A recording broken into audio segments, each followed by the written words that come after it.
शौनक ऋषि समाधि में बैठे बैठे उन्होंने सुना नहीं, राजा परीक्षित ने विचार किया कि ढोंगी बाबा है, एंकार करके बैठे हैं, इनको कुछ पता नहीं चल रहा, मैं चक्रवर्ती सम्राट राजा हूँ, अब मुझे जलपान नहीं करा रहे। उसी समय अपने घोड़े से उतरे और जो उतरने के बाद देखा तो वहाँ पे बड़ा वसंत खड़ा हुआ था।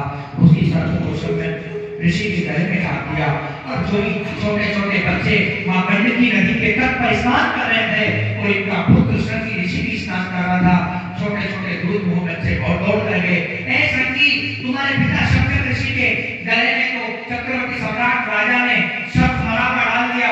उसी समय गंडकी नदी का अपने हाथ में ले लिया और शृंगी ऋषि ने श्राप दिया, मैं चक्रवर्ती सम्राट, मैं परम पूज्य शौनक ऋषि का पुत्र शृंगी, मैं आज पूरे होश हवास में सूर्य भगवान की साक्षी में मां गंडकी के तट पर बैठकर श्राप देता हूं कि जिस राजा ने मेरे पिता का अपमान किया है और मारे के सर्प को मेरे पिता के गले में डाला है, ये सर्प एक हाथ से गिरने काल का रूप ले जाएगा और इस वंचित रूपी राजा का नरक के कान में पहुंचेगा।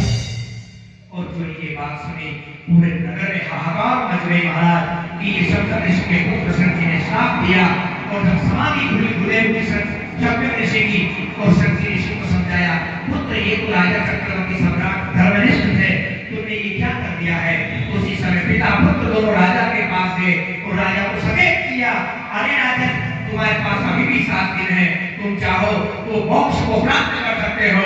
उसी समय राजा परीक्षित बड़े विचलित हुए, मुझे 7 दिन में मोक्ष कौन प्रदान करेंगे। उसी समय भ्रमण करते करते सुखदेव बाबा आज महाराज सुल्तान की धरा पर विराजमान थे और राजा परीक्षित हाथ जोड़कर पहुंच गए। उसी समय समस्त देवताओं ने, परिकरों ने, ऋषियों ने समझाया कि राजा परीक्षित, आपको ज्यादा कुछ बोलने की आवश्यकता नहीं है, मात्र आपको प्रार्थना कर लेना, अगर आप प्रार्थना करोगे तो आपका उद्धार हो जाएगा।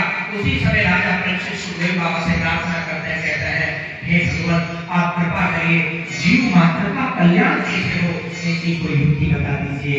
और दूसरा प्रश्न, इस संसार सागर में आने वाले व्यक्ति का मुख्य प्रयोजन क्या है। तीसरा प्रश्न, संसार सागर में आए हुए जीव का मुख्य लक्ष्य क्या है। और चौथा प्रश्न, संसार सागर में देवता बहुत है, इनकी पूजा करें। अंतिम प्रश्न, शास्त्र अनेक है, किसका सहारा है। और बिल्कुल अंतिम प्रश्न, मरणासन पे आए हुए व्यक्ति का मोक्ष कैसे हो। और महाराज जो इन प्रश्नों की छड़ी लगाई और सुखदेव बाबा ने बड़े सुंदर तरीके से मंगलाचरण किया और राजा परीक्षित को संबोधित करते हुए कहा, अरे राजा परीक्षित, तुम बेकार की चिंता कर रहे हो, तुम्हारे पास तो 7 दिन है, मात्र एक घड़ी में खटवान राजा को मोक्ष मिल सकता है, तो क्या तुम्हें मोक्ष नहीं मिलेगा। अवश्य मिलेगा। और बड़े आनंद के साथ में सुखदेव बाबा आनंद के साथ में राजा परीक्षित के सम्मुख बैठकर मंगलाचरण करते हैं और समस्त ऋषि बैठकर उस परिकर समुदाय में आनंद रहता है। और क्या मंगलाचरण करते हैं सुखदेव बाबा, ओम नमो गुरुभ्यो